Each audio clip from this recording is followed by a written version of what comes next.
जम्मू कश्मीर के साबिक वज़ीर आला उमर अब्दुल्ला ने मंगल को श्रीनगर में बारिश से मुतासर इलाकों का दौरा किया है। उमर अब्दुल्ला ने कहा कि कई मकानात में पानी दाखिल हुआ है और आवाम को नुकसान हुआ। उन्होंने अपनी इंतखाबी मुहिम को रोक कर आज बारिश से मुतासर इलाकों का दौरा किया। उन्होंने कहा कि हमारी तरफ से आवाम की जितनी मदद हो सकी उसकी कोशिश की जाएगी। लगातार बारिशों की वजह से काफ़ी इलाकों में सैलाब जो है वो आ चुका है।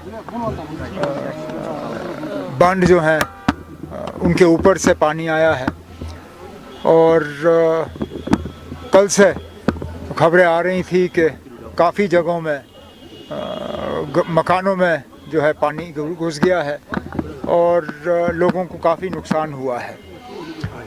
ये देखते हुए कि हालत जो है काफ़ी इलाकों में ख़राब है, मैंने अपना कैंपेन जो है वो रोक के फ़ौरन अपने साथियों से बात की और तय किया कि मुझे मौके पे आके हालात का जो है जायज़ा लेना चाहिए।